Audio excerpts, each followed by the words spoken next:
C'est une cuisine panafricaine où je mets en avant des produits du continent d'Afrique, essentiellement d'Afrique subsaharienne. J'ai dit non papa, moi c'est la cuisine. Que la finance là, les maths, tout ça là, ça donne mal à la tête. Moi c'est en cuisine. Il m'a dit mais c'est pas un métier. On va pas investir en toi là pour que tu ailles faire de la cuisine, hein, qui va t'embaucher après, tu vas être une ouvrière.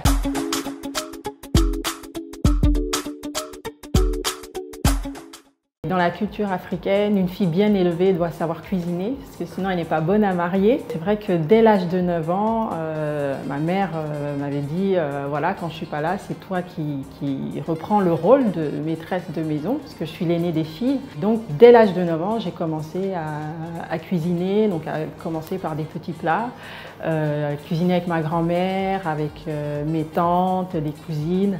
Et c'est vrai que j'ai toujours aimé cet environnement, parce que c'est l'environnement où il y avait toujours les potins. C'était aussi un univers très bon enfant parce qu'on chantait et puis c'était aussi un environnement où les mamans donnaient des conseils aux plus jeunes. C'est la raison pour laquelle je me suis dit, quand je serai grande, moi je veux être cuisinière parce que c'est forcément bien et on s'amuse forcément dans un environnement comme cela. Arrivé en terminale, quand il faut choisir une carrière, moi je dis je veux faire cuisine. Donc je dis à mes parents, je dis non, moi j'ai réfléchi, c'est la cuisine. Et puis mon père me regarde, il me dit mais c'est pas un métier, choisis autre chose que tu ne veux pas. Comme j'ai fait un bac B, donc sciences éco, il m'a dit mais tu veux pas, hein, tu fais banque finance, on a les parents ici, là on va te mettre, après quand tu reviens on va te placer, tu vas travailler à BICIG ou IGB. J'ai dit non papa, moi c'est la cuisine, que la finance là, les maths, tout ça là, ça donne mal à la tête. Moi c'est en cuisine. Il m'a dit mais c'est pas un métier, on va pas investir en toi là pour que tu ailles faire de la cuisine, hein, qui va t'embaucher après, tu vas être une ouvrière, hein. Tu vois pas les gens et tout ça qui chôment et tout, le Gabon a besoin d'être construit et tout. J'ai dit moi c'est la cuisine. Donc j'ai fait quand même le dossier pour aller dans une école hôtelière en France. Je suis allée aux bourses et stages. Le monsieur qui m'a reçu, il m'a dit toi aussi, hein, sois ambitieuse ma fille. Tu ne vois pas les autres, ils font notariat, aéronautique, ils font médecine. Toi, tu allais faire cuisine. Tout le monde sait cuisiner au Gabon. C'est le conseiller en orientation des bourses et stages. C'est lui-même. C'est que son travail, c'est d'orienter les gens. Pour lui, en fait, cuisine aussi, c'est pas un métier. Il m'a dit, c'est pas un métier. Faut changer. Faire autre chose. Ça, c'est le sous-développement. Je lui ai dit, monsieur, moi, c'est ce que j'aime faire et tout ça. Il m'a dit, mais non, sois ambitieuse, il faut voir loin et tout. Donc, c'est comme ça que moi j'ai dit, moi c'est la cuisine, donc les bourses et stages ont refusé de m'envoyer en France. Donc j'ai pas eu la bourse pour aller en France, ils m'ont dit on t'envoie en lettres modernes à l'UOB. À l'UOB. Seigneur. À l'UOB et tout ça là, comme tu as de bonnes notes en français. Tu allais faire les lettres modernes de la cuisine. Non mais attends, elle a passé, ils ont pensé à quoi? tu es passé à 1 centimètre de rater ta vie. Si tu avais suivi ces gens-là. Oui, non, mais c'est sûr. Et je pense que c'est aussi peut-être pour ça qu'il y a beaucoup de gens qui sont aigris, parce qu'on les oriente dans des choses qui comprennent pas forcément. On m'a envoyé à l'UOB en lettres modernes, parce qu'ils voyaient que j'avais de bonnes notes en français, dans les langues étrangères et tout. On a dit, tu vas aller faire lettres modernes, on a besoin d'instituteurs, tu pourrais être professeur et tout ça là. Donc, je pars à l'UOB et tout, je me suis inscrite et tout ça là, mais cette année-là, il y a eu année blanche. Ça, c'est les signes de Dieu, ça. Donc, quand il y a eu année blanche, moi, j'ai continué à faire mes gâteaux. Donc, comme je n'étais plus au lycée Yamba, ma sœur qui était au lycée d'application, c'est elle qui vend. Je faisais les gâteaux et puis elle allait vendre. Au lycée d'application. Voilà. Et c'est comme ça là que l'argent rentrait. Donc, ma mère a regardé mon père, elle a dit, regarde, là, elle ne connaît rien. Elle arrive à se débrouiller, à faire des choses. Nous, on va l'envoyer en France. Et puis, on va voir ce qu'elle va devenir. Donc, et heureusement aussi que j'avais le petit frère de ma mère qui est en France, qui est professeur. Ils nous ont envoyé, en fait, là-bas, ils ont des carrières d'orientation par secteur d'activité. Donc, ils ont envoyé le secteur de l'hôtellerie-restauration et ce qu'on peut devenir en faisant les études de cuisine et tout ça. Donc, c'est comme ça que mon père a accepté de me laisser partir. Mes parents, en tout cas, ils m'ont encouragée parce que ce qui les a convaincus, c'est parce qu'avant la période des bourses, que les bourses, on est en terminale, c'est que moi, dès la classe de 4e, j'ai un commerce informel. Je vends des gâteaux dans ma classe. Donc, je commence à vendre dans ma classe et puis, au fur et à mesure que les mois passent, je vends dans le quartier, quand il y a des anniversaires, quand il y a des mariages, lorsqu'on se retrouve entre amis et qu'il faut cuisiner, tout de suite, moi, je dis oui, je vais faire et tout le monde est content. Et donc, j'ai tout de suite gagné de l'argent, été autonome, en tout cas financièrement, en vendant ces gâteaux-là. Donc, ma mère, elle a dit à mon père, elle ne connaît pas grand-chose. Et Et elle arrive à gagner de l'argent et à même nous aider. Parce que des fois, je disais, maman, tiens, ça c'est pour le gaz. Carrément. Tiens, ah oui. Et tout, des fois, elle venait, elle me disait, est-ce que tu as la monnaie et tout. Donc, elle me voyait compter mes billets. Et moi, j'étais en train de comment dire, te tailler une âme de chef d'entreprise, finalement. Exactement. En fait, j'ai connu l'entrepreneuriat sans savoir que c'était ça. Pour moi, c'était amusement, en fait. Pour moi, je m'amusais. J'ai connu la comptabilité sans savoir que c'est la comptabilité. J'avais un cahier rouge, c'était entrée-sortie. Et puis, je notais. J'avais des clients qui avaient des comptes. C'est-à-dire qu'aujourd'hui, tu m'as donné 1000 francs, tu as pris les gâteaux de 200 hier, donc il te reste 800 et tout. Et à chaque fois, je leur faisais le décompte. Enfin, j'ai connu ça avant de... C'est après que j'ai su que je faisais en fait de la comptabilité. Et ma mère, elle a dit à mon père, parce qu'au début, papa, il n'était pas très chaud. Parce que lui, il est ingénieur, ma mère nutritionniste, j'ai un frère expert comptable, une autre sœur... tu fais la cuisine. Exactement, j'ai une autre sœur ingénieure, un frère docteur en pharmacie. Donc, quand tu as un autre de tes enfants, je veux dire, c'est des grosses études quand même. Et puis, moi, j'arrive, moi, je vais être cuisinière. Je me dis, mais non, c'est pas... Il m'a dit, non, tu vas pas être ouvrière, tu vas être la bonne de quelqu'un. Et ma mère, quand elle lui a dit ça, elle a dit, écoute, quand elle reviendra de France, elle travaillera au moins à la présidence de la République. Et donc, mon père, et c'est ce que je dis souvent aux jeunes, parce que souvent, j'ai des jeunes maintenant qui m'écrivent sur les réseaux, qui me disent comment je peux convaincre mon papa, il veut que je sois ingénieur, mais moi, c'est la pâtisserie.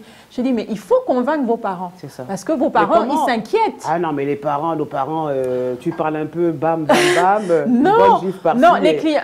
Moi-même, je suis maman aujourd'hui et on veut le meilleur pour son enfant. Quand on ne connaît... Il n'y avait pas de modèle. Je veux dire, il y a 20 ans, on parlait de cuisiniers africains, ça n'existait pas. C'était que des grands chefs. Et occidentaux européens, en plus. Exactement. Et moi qui suis maman aujourd'hui, je veux dire, si aujourd'hui mon fils me dit, moi je veux faire le foot, et que je ne l'ai jamais vu jouer au foot, gagner des matchs, jongler, passer toutes ces journées... toucher un ballon, à faire ça, quoi. Je vais lui dire non. Parce que c'est pas un métier comme tous les autres. C'est quand même du foot. Et je pense qu'il y avait aussi cette crainte-là de se dire, mais c'est pas peut-être, elle va pas être valorisée, elle va être la bonne de quelqu'un, on va la maltraiter.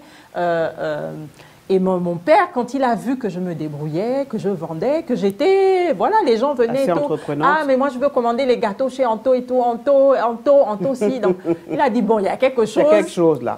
Et du coup, c'est comme ça qu'eux-mêmes, ils ont financé, ils ont dit, bon, on va payer pour que tu ailles en France et que tu puisses intégrer une école de cuisine. Je suis arrivée en France il y a presque 20 ans, juste après mon baccalauréat. J'ai fait une année de mise à niveau au lycée hôtelier Les Houblières et après cette mise à niveau, j'ai préparé un BTS option cuisine, puis une licence en direction des unités de restauration, c'est-à-dire pour pouvoir gérer un restaurant.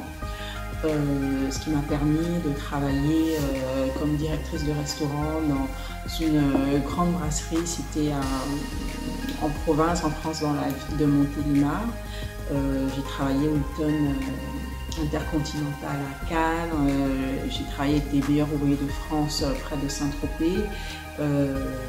Et je suis aussi titulaire d'un bachelor restaurateur option traiteur, organisateur de réception à l'école supérieure de cuisine française Grégoire Ferrandi. Alors tous les diplômes que je donne là, ce n'est pas pour me vanter, mais c'est pour parler un peu aussi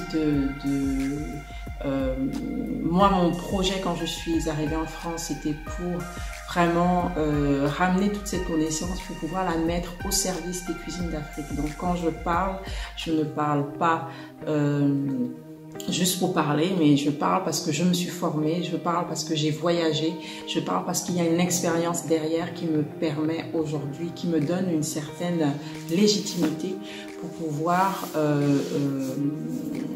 traiter de certains sujets. Mon ambition à court terme, ce serait d'avoir mon propre établissement où je pourrais proposer cette cuisine métissée où toutes les techniques, en tout cas que j'ai apprises en France, pourraient rencontrer les saveurs africaines dans lesquelles j'ai grandi, avoir une structure de type salon de thé, épicerie fine, où je pourrais mettre en avant, en tout cas, tout mon savoir-faire et ma passion concernant la cuisine, les cuisines d'Afrique.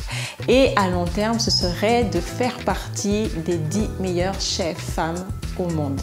Ma cuisine, c'est une cuisine panafricaine où je mets en avant des produits du continent d'Afrique, essentiellement d'Afrique subsaharienne. Et mon ambition, c'est de les retravailler de façon moderne afin de les faire découvrir à des personnes novices, mais aussi à des personnes qui souhaiteraient les redécouvrir différemment. Depuis 5 ans, j'ai monté justement mon entreprise qui me permet aujourd'hui de vraiment travailler sur les produits d'Afrique. Pourquoi j'ai voulu vraiment cibler ça? Parce qu'il y avait un vide. Parce qu'il y avait un vide, parce que rien n'était fait et parce que même encore aujourd'hui, certains grands chefs français font comme si on n'existait pas. Et moi, je me suis dit, on ne va pas attendre qu'eux se lèvent pour venir faire la promotion de nos produits, de nos cuisines. Il faut que nous-mêmes, nous commencions à le faire. Parce que souvent, très souvent, on attend que ce soit l'autre qui fasse. Mais nous-mêmes, c'est à nous de bouger les choses, c'est à nous de nous prendre en charge, c'est à nous de pouvoir nous mettre en action. Et c'est la raison de cette chaîne, parce que je veux non seulement donner des recettes traditionnelles, donner des recettes innovantes avec des produits de chez nous, mais aussi parler des produits, comment on peut faire avancer nos cuisines. C'est vraiment l'objectif premier de cette chaîne. C'était dur, parce que je me rappelle encore mon tout premier stage, j'étais la première femme noire en cuisine. Et il y avait le plongeur Koulibaly, je me rappelle encore, qui disait il faut leur montrer que nous, Bonjour, on sait. Koulibaly. Il faut leur montrer que nous aussi, on sait cuisiner. Parce qu'ils avaient toujours vu, quand il y avait des femmes noires, elles étaient femmes de chambre ou femmes de ménage. Et là, avoir une femme noire en cuisine, qui venait d'une grande école de cuisine, au début, j'étais mise de côté. Alors, j'ai eu la chance d'avoir un chef. Tu étais mise de côté, carrément. Oui, j'ai eu la chance d'avoir un chef qui, quand il était là, parce qu'il n'était pas toujours là, il me prenait sous son aile et me donnait plus de responsabilités. Moi, je fais partie de ceux qui disent « arrêtons de quémander ». Créons nous-mêmes. Arrêtons de nous plaindre. Arrêtons de nous plaindre et créons nous-mêmes. C'est ce que les Noirs américains... Mais on crée comment quand il n'y a pas d'accompagnement, quand il n'y a peut-être pas cette solidarité tant proclamée, pas forcément pratiquée dans les faits? C'est mon impression, mais ce n'est que la mienne. Comment on fait justement pour émerger? On commence petit. Oui. On commence petit, c'est ce que nous avons fait. Aujourd'hui, il y a un grand événement qui existe en France depuis 5-6 ans qui s'appelle Taste of Paris, qui réunit des chefs. Et à chaque fois, il y a des grands chefs qui viennent, des chefs, on fait venir des chefs d'Asie, ils ont besoin de se connaître aussi. Exactement, on fait venir détecter les talents. Et moi, je me rappelle, il y a quelques années, je dis, mais pourquoi on ne nous invite pas? Comme si en Afrique subsaharienne, il n'y avait pas de chef. Il n'y avait pas de représentants qui faisaient la cuisine. Et moi, j'ai dit à mon associé, j'ai dit, ben, on va créer notre événement.